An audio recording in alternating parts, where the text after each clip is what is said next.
सोचिए, राजस्थान, हरियाणा, दिल्ली, चारों तरफ रेत ही रेत, ना पेड़ ना पानी।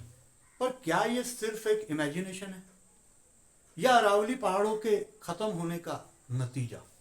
अरावली का 90% एरिया अब असुरक्षित है। वीडियो को अंत तक जरूर देखिएगा, क्योंकि लास्ट में मैं आपको वो सच्चाई बताने वाला हूं जिसे सुनकर शायद आपको भी गुस्सा आ जाए।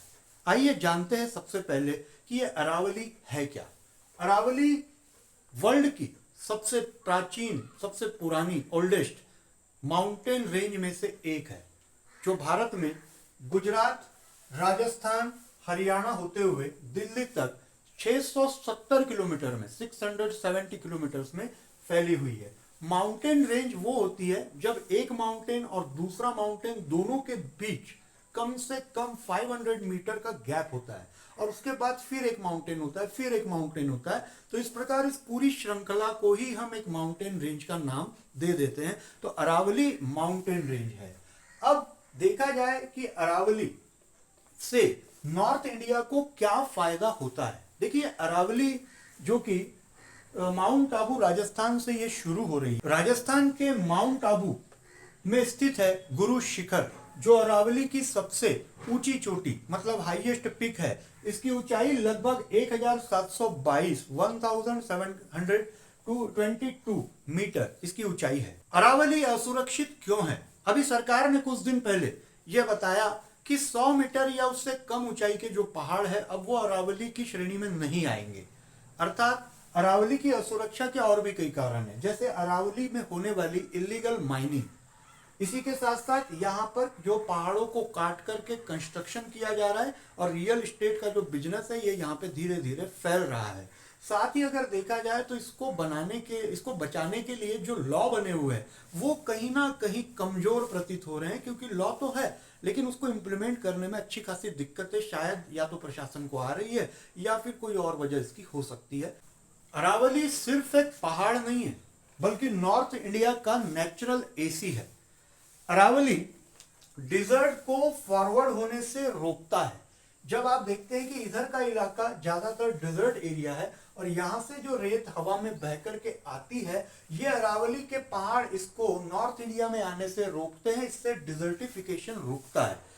साथ ही अगर देखा जाए तो यहाँ बहुत सारी बायोडाइवर्सिटीज भी है, इकोसिस्टम भी बहुत अच्छा खासा बना हुआ है, क्योंकि जहाँ पहाड़ होते हैं वहाँ थोड़े बहुत मात्रा में जंगल भी पाए जाते हैं, और अरावली में भी कुछ जंगल है। इसके कारण यहाँ पर जो ग्राउंड वाटर है वो रिचार्ज होने में मदद मिलती है। साथ ही यह बारिश और बारिश के बादलों को होल्ड करके रखने में मदद करता है। अगर कुल मिला के अगर देखा जाए तो अरावली जो है, अरावली अगर जिंदा है तो ये समझ लीजिए कि नॉर्थ इंडिया जिंदा है।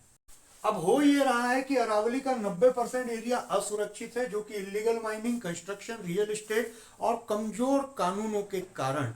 अब इसको बचाने के लिए, अब इसके अस्तित्व पे अब हमको कहीं ना कहीं विशेष गंभीरता से सोचने की हमारी आवश्यकता है। अरावली के रहने से टेम्परेचर इस क्षेत्र का बैलेंस्ड है, वाटर लेवल ठीक ठाक मिला हुआ है, डिजर्ट फॉरवर्ड नहीं हो रहा है। लेकिन अगर अरावली अपने अस्तित्व या अपने वास्तविक रूप को खो देती है तो ये सारी समस्याएं नॉर्थ इंडिया में जरूर आएगी।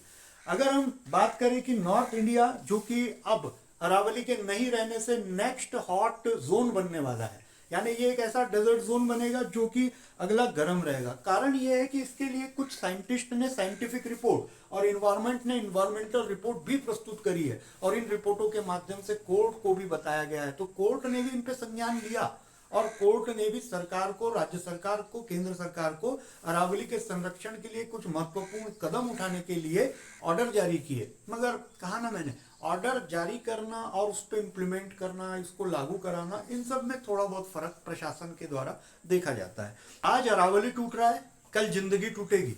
It is not only environmental issue, this is the issue of survival. तो कहीं ना कहीं अगर आपको लगता है कि नॉर्थ इंडिया को डिजर्टिफिकेशन से बचाना है, अरावली के अस्तित्व को बचाना है, तो इस वीडियो को ज्यादा से ज्यादा शेयर करें।